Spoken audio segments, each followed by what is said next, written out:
Pero yo viniendo a hablar del cerebro. ¿Qué hace una psiquiatra hablando a directivos y a empresarios? A mí me gusta, soy hija y nieta de psiquiatra, investigar el comportamiento humano. Voy observando lo que va sucediendo en el mundo emocional, en el cambio en la población, e investigo qué subyace, qué va pasando, buscando las bases humanistas, biológicas, neurocientíficas del ser humano. Cuando uno se comprende, se siente aliviado. Y el problema que nos sucede muchas veces es que como seres humanos nos van sucediendo cosas, vamos sintiendo cosas, van surgiendo síntomas en nuestro cuerpo y no entendemos nada. Tengo 20 minutos para intentar explicaros cómo funciona nuestro cerebro y cómo funciona nuestro cerebro en este mundo digital tan apasionante.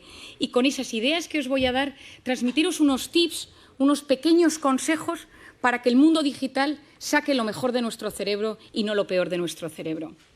Quizá alguno me haya escuchado en alguna ocasión y yo siempre hablo de una hormona, que es la hormona del cortisol. El cortisol es la hormona del estrés. Se activa en los momentos de amenaza, en los momentos de reto. Si uno va por la calle y le atracan, sube el cortisol. Si a uno le llaman por teléfono y dice que su empresa se ha quebrado en bolsa, sube el cortisol. Si a uno le llaman por teléfono y le avisan que su hijo ha tenido un accidente en el colegio, sube el cortisol. Esta hormona es clave en nuestra vida porque interactúa con todo el organismo. Es una hormona cíclica. Por las noches es baja y tiene que ser bajita para que yo duerma.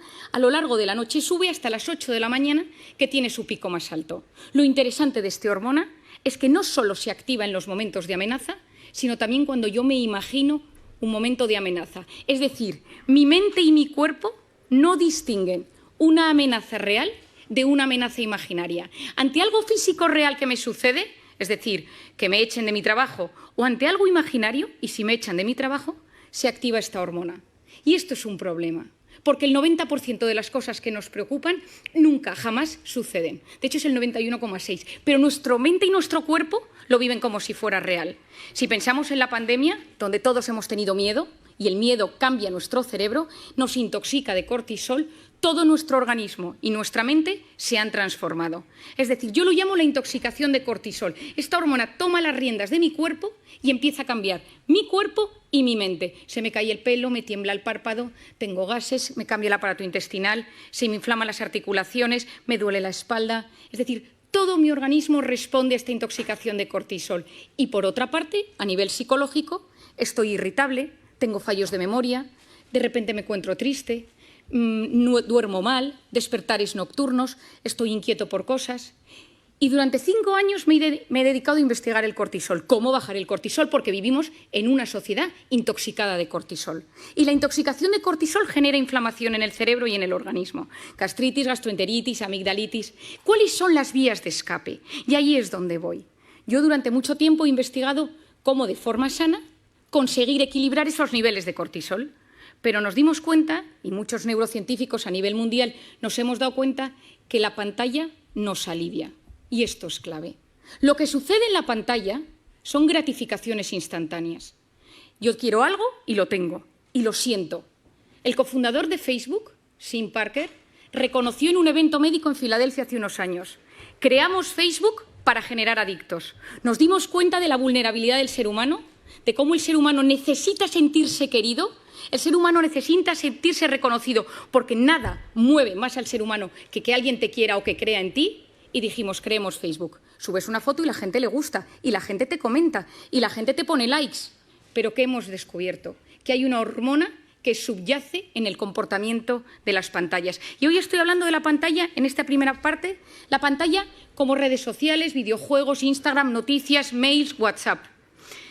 Y aquí entra la dopamina. La dopamina es una hormona maravillosa en muchos aspectos porque es la hormona del placer. Es la hormona que está involucrada en las relaciones sexuales, en la comida rica, en el vino, en los videojuegos, es decir, en cosas que nos hacen pasarlo bien, que nos hacen disfrutar. Y funciona de una manera muy particular. A mí me apetece tomarme una copa con unos amigos y empiezo a generar dopamina. Y en el momento que tengo esa copa, que ya me tomo eso con mis amigos, tengo mi pico de dopamina y de repente tengo un gran bajón. ¿A quién no le ha sucedido que tiene un momento muy bueno en algo y de repente tiene ese bajón después? El alcohol, la cocaína, las drogas, los videojuegos, las redes sociales, la pornografía. La dopamina es la hormona de las adicciones. Cada vez que yo recibo un like, cada vez que yo recibo comentarios en mis redes sociales y recibo cosas gratificantes, tengo chispazos de dopamina. Es decir, la pantalla fue diseñada para ser adictiva y a día de hoy tratamos en consulta la adicción a la pantalla con la misma medicación que la adicción a la cocaína. Ojo, van por los mismos circuitos cerebrales. Esto lo cuento porque es importante que lo entendamos. Es decir, nuestro cerebro no es inmune a tener pantalla todo el rato. Es cierto que nos ha salvado en un momento de pandemia. Es cierto que ayuda a acercar a nivel empresarial, educativo, en muchísimos aspectos. Pero necesitamos conocer cómo funciona y cómo activa nuestro cerebro para ser capaces de enfrentarnos de la mejor manera posible a ello. ¿Qué ha hecho la pantalla? Que nos hemos convertido en drogodependientes emocionales, adictos a experiencias vibrantes, porque siempre llega algo en la pantalla. Yo activo la pantalla, yo actualizo la pantalla. Si uno de vosotros se levanta una mañana y no hay nada en el WhatsApp, uno reinicia el teléfono, porque que nadie te haya escrito nada en el teléfono significa que algo ha sucedido. Y lo siguiente que sucede es que te metes en Internet a ver si es que se ha caído WhatsApp a nivel mundial. ¿Por qué? Porque nosotros nos hemos acostumbrado a recibir emociones y sensaciones constantes. Las empresas se dieron cuenta de esto. Facebook, Google, todas las empresas de Silicon Valley, Palo Alto, todo el mundo vio que esto era importantísimo. ¿Y qué sucede hoy en día? Que hemos transformado la economía mundial en la economía de la atención. Lo que importa a las empresas es conseguir mantener la atención del usuario el mayor tiempo posible en una pantalla. Es decir, nos han captado nuestra atención y es mucho más fácil secuestrar nuestros instintos que dominarlos. Es decir, como es algo tan impulsivo, me siento querido, me contestan, estoy metido en un grupo, me hacen caso, escribo, me meto, busco, compro, tengo hambre, pido un globo, quiero un sushi, me apetece, quiero quedar con alguien, me descargo Tinder. Es decir, gratificación instantánea, lo quiero todo y lo quiero ya. Y si nos damos cuenta, las dos únicas cosas que realmente nos hacen felices en esta vida, las dos únicas cosas que realmente llenan el corazón del ser humano, son el amor de pareja, el amor a los padres, el amor a los hijos y el trabajo bien hecho. Y ni el amor ni el trabajo son a base de gratificación instantánea. Son todo lo contrario. Pospongo recompensa, paciencia, esperar a no recibir todo el rato lo que busco y lo que quiero. Tiempo, tiempo, tiempo. Y hoy en día no sabemos esperar. Y hay otra zona del cerebro que es fundamental que os explique. Y se denomina la corteza prefrontal. La corteza prefrontal es esta zona delantera de nuestro cerebro y es la zona que se encarga de la atención, de la concentración, de la resolución de problemas y del control de impulsos. Nada, es la que se encarga de que seamos seres superiores. La que yo de repente voy caminando en un restaurante y tengo apetito y veo que mientras voy por el pasillo que un señor está comiendo y no le quito la comida del plato. La que hace que yo de repente me apetezca comprarme algo y no me lo compro. Que de repente veo a una persona que me gusta por la calle, estoy casado y digo, no me conviene porque estoy comprometido con otra persona. Esto es la corteza prefrontal. Es el centro neurálgico de la voluntad. Pospongo las cosas o las retiro de mi camino porque no me convienen. Cuando un bebé nace, la corteza prefrontal es profundamente inmadura y el desarrollo del cerebro funciona de atrás para adelante y a medida que uno se va haciendo mayor, va madurando hasta que la corteza prefrontal madura en torno a los 15, 18, 21, 25 y hay gente que no madura casi nunca. En las mujeres madura antes, en los hombres madura después. La corteza prefrontal se activa en un bebé de tres maneras. Es decir, ¿cómo activas la atención de un bebé? Con tres cosas: luz, sonido y movimiento. Si alguno tiene un bebé o ha tenido un hijo, se da cuenta, de repente el hijo está en su hamaquita, pasa el padre, pasa la madre y gira la cabeza. Presta atención. De repente se enciende una lucecita, presta atención, escucha una música y activa su atención. ¿Qué queremos nosotros con la corteza prefrontal de nuestros hijos? Que a medida que se van haciendo mayor, presten atención a objetos inmóviles, a un profesor, que estén sentados en la salita de espera, que vean una puesta de sol y les guste, que puedan ir a un museo, que puedan leer un libro. Es decir, que no solo se active su corteza prefrontal con la luz, con el sonido y con el movimiento, sino que también sean capaces de prestar atención a una conferencia. ¿Qué pasa si yo le doy a mi hijo una tablet, un iPad, lo que sea, con 6 meses, con 1 año, con 2 años, con 3 años? Y yo se la pongo. ¿Qué es la tablet? Luz, sonido y movimiento. Y el cerebro del ser humano funciona con un mecanismo que se denomina use it or lose it. O lo usas o lo pierdes. ¿Quién de nosotros tiene mejor hipocampo, centro de la memoria, desde que usa Wikipedia? Nadie. Todos se nos atrofió el hipocampo. ¿Quién de nosotros se orienta mejor desde que usa Google Maps para todo? Nadie. porque nuestro cerebro, cuanto más utilizas herramientas externas, más se atrofian las herramientas internas. Si yo utilizo la corteza prefrontal siempre para estimularme desde fuera, luz, sonido y movimiento, ¿qué es lo que está sucediendo? Que la corteza prefrontal de los jóvenes no está madurando de forma correcta. ¿Y esto qué consecuencias tiene? Seguro que habéis oído hablar del famoso TDAH, trastorno por déficit de atención e hiperactividad. Falta de atención, falta de control de impulsos, corteza prefrontal.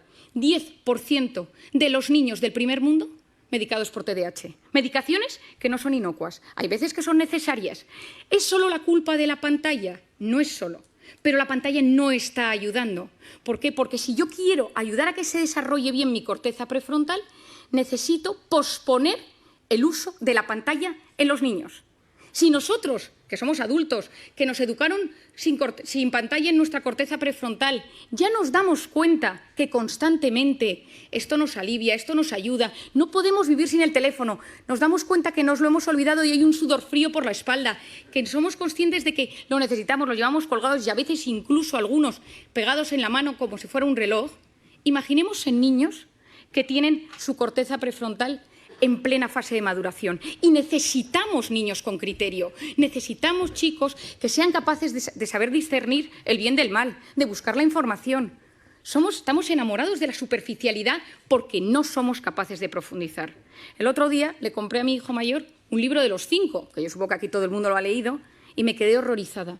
El libro ha cambiado, ya no hay textos descriptivos, solo son una especie de dibujos con textos de aventuras. Y le pregunté, escribía a la editorial y me dijeron, es que nos hemos adaptado a los nuevos tiempos y a la capacidad de lectura que tienen los niños hoy en día.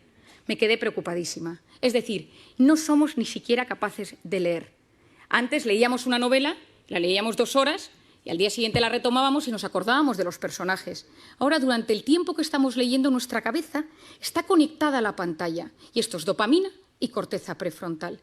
Necesitamos potenciar la corteza prefrontal del ser humano del siglo XXI. ¿Significa que tengo que coger mi teléfono y tirarlo a la basura? Por supuesto que no. Significa que soy yo quien domino el dispositivo y no el dispositivo el que me domina a mí. Es decir, cada vez que yo cojo el teléfono, que se enciende la pantalla, algo está pasando en mi cerebro. ¿Y cuándo cogemos el teléfono? Fuera del plano profesional. ¿Cuándo utilizamos el teléfono? En 2 momentos. Cuando uno está aburrido o cuando uno está estresado. Uno está escuchando una charla, está escuchándome hoy, está de repente, ¿quién no le ha pasado en estas múltiples entrevistas o sesiones por Zoom eternas?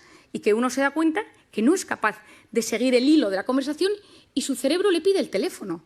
¿Por qué? Porque me estoy aburriendo, me estoy poniendo nervioso porque no me entero bien. Es decir, nuestro cerebro, ante el aburrimiento o ante el estrés, nos pide pantalla. Si esto lo hacemos también con los niños y con los jóvenes, ¿qué sucede? Que no estás dejando a los niños aburrirse y el aburrimiento es la cuna del asombro y de la creatividad. Nadie ha descubierto nada grande en un momento de hiperestimulación, en un momento ajetreado. Unos vieron caer una manzana de un árbol, otros paseaban por los jardines de Atenas. Es decir, si tú quieres crear algo, si tú quieres que te pasen cosas buenas, necesitas ser capaz de frenar el círculo de la hiperestimulación. Y te tienes que empezar a aburrir, porque cuando tú te aburres o dejas que tu hijo se aburra, pasan cosas en el cerebro. Si tú no sabes gestionar el estrés y cada vez que te enfadas con tu marido, con tu mujer, y fijémonos, coges el teléfono, tu hijo te pone de los nervios, coges el teléfono, has tenido un problema con tu jefe, coges el teléfono, porque te alivia, porque fue diseñado para aliviar y conocemos los mecanismos que subyacen al tema, pero entonces ya no sé gestionar la ansiedad. Y ojo, quien no sabe gestionar sus emociones en el siglo XXI lo pasa muy mal. Y si me vuelvo al campo de los niños y si me vuelvo al campo de los jóvenes, el que no sabe gestionar estos problemas acaba con problemas de tolerancia a la frustración. Yo siempre digo que darle a un niño un teléfono es como ponerle un minibar en su cuarto. Es decir, oye, que cada vez que te encuentres mal puedes tomarte un chupito. Porque el cerebro se siente aliviado ante esa carga de estrés. Tenemos que conocer cómo funciona la pantalla, tenemos que conocer cómo funciona el cerebro para entender que es algo bueno, que las pantallas traen cosas muy positivas, pero que tengo que ser yo quien domine el dispositivo y él no a mí. Hay un documental que se llama The Social Dilemma, hecho por Netflix, que os recomiendo. Está Tristan Harris detrás de ello, que es lo que denominan en Estados Unidos, le llaman the closest thing Silicon Valley has to conscience, lo más cercano que tiene Silicon Valley a la conciencia, porque él ha abierto la posibilidad de que haya comités de ética en las grandes empresas tecnológicas para hablar de estos asuntos, porque es la primera vez en la historia que los hijos son menos inteligentes que sus padres. Y me refiero a inteligencia, capacidad de buscar, capacidad de discernir, encontrar dentro de toda la información y saber encontrar lo importante. Estamos en la era del exceso de información y de la falta de formación. Y encima estamos generando una sociedad que no sabe buscar lo correcto, porque ante el estímulo tu cerebro no te permite frenar, no te permite el silencio. Por lo tanto, tenemos mucho, estamos hiperestimulados, nos llegan demasiadas cosas y hay un fracaso en la gestión de la abundancia de lo que nos llega. No sabemos gestionarlo. ¿Qué creo que es lo importante? ¿Qué ideas os daría? La primera de todas, que yo la he recomendado en todas partes, en mis conferencias, en mis libros, a todo el mundo, quitar las notificaciones de la pantalla. Porque las pantallas, cada vez que nos llega algo, que puede ser un grupo del colegio de mi hijo, puede ser un grupo de amigos del tenis de los sábados, es decir, son cosas que hacen pequeñas activaciones de la corteza prefrontal que a la larga me la debilitan. Y que recordemos esto, necesitamos una sociedad con una buena corteza prefrontal. Potenciar esa corteza prefrontal posponiendo la recompensa. Me apetece meterme ahora a ver si me ha escrito alguien por WhatsApp. No lo hago. Me apetece pedirme esta comida ahora. No lo hago. Me voy a meter en Amazon y me voy a comprar esto para que me llegue mañana. No lo hago. Yo pospongo la recompensa. Mi padre, que es un gran sabio de la voluntad, siempre ha dicho, una persona con voluntad llega más lejos que una persona inteligente. Por otro lado, esculpir nuestra atención. ¿A qué quiero prestar atención? Las cosas buenas de la vida suceden en la vida real, porque la vida virtual va a base de gratificaciones instantáneas. Volvamos a conectar con la vida real. En plena pandemia, sí, en plena pandemia tengamos que conectar. Durante tiempo nos han dicho no saludes, no sonrías, no te acerques, no abraces. Y ahora yo lo que digo es, tomemos tiempo para preguntarle a la gente cómo está de cara. Sonriamos a las personas. Volvamos a generar esa conexión humana que es absolutamente clave. Y no quiero terminar sin hablaros de una cosa que para mí, y a pesar de que sé que es un ámbito que os va a sorprender, es fundamental. Os he contado que yo llevo varios años investigando el cortisol y siempre investigo las hormonas y la dopamina, la del placer, la serotonina, la felicidad, la oxitocina, la hormona del parto y de la lactancia. Y hace 2 años me sucedió una anécdota. Acababa de nacer mi tercer hijo, yo tengo 4 niños, y acababa de nacer mi tercer hijo y yo estaba en plena lactancia y estaba de baja maternal. Y me llamaron del hospital y me dijeron que estaban presentando un nuevo fármaco en Madrid y me acerqué con mi coche, yo tengo un Golf muy viejo que tiene muchos años, que está medio rayado, al centro de Madrid. Me puse mona, me subí a mi tacón y me acerqué, esto ahora os explico por qué os doy este dato, y entonces yo iba en el coche y dejé el coche aparcado en la planta -3 de un parking infernal en el centro de Madrid. Subí al hotel, estuve en la presentación, pero ya me tocaba volver a dar de comer al pequeño y volví al parking. Y cuando iba andando por el parking, veo que un tipo con mala pinta me sigue. Y entonces empiezo a ver que me sigue, empiezo a andar y digo, ay, que me está subiendo el cortisol. Soy muy consciente de mis cosas y empecé a notar que me angustiaba y que empezaba a no poder respirar y de repente, al lado de mi coche rojo, viejo, rayado, había un cochazo. Y entonces me dijo, dame las llaves. Y le dije, no, que mi coche es el rojo viejo, que este no es mi coche. Y entonces, en vez de darle las llaves, el móvil, la cartera, todo, me subí al coche, bajé el pestillo y arranqué. No podía respirar, me dio un ataque de pánico y encima era plenamente consciente. Taquipnea, taquicardia, no puedo pensar, corteza prefrontal, se me duerme la mano. Y me conocía todos los síntomas, pero no era capaz de relajarme. Arranqué, salí corriendo del parking y cuando subía por la Castellana, llamé a mi marido casi sin poder hablar, me han atracado por la calle, ¿y no qué? Y entonces, y tal, y mi marido, ¿pero te han secuestrado? No, y me dio encima que se agobia, ¿no? Y yo, no, voy a casa, y llegué a casa, subí corriendo, y la persona que estaba cuidando del bebé me dio al bebé literalmente en brazos. Y entonces yo, corriendo, me lo puse al pecho para que pudiera comer, y entró mi marido en la habitación. ¿Pero qué te ha pasado? Y yo, con una calma sorprendente, le empecé a explicar, no, es que estaba en el parking, y un tío con mala pinta.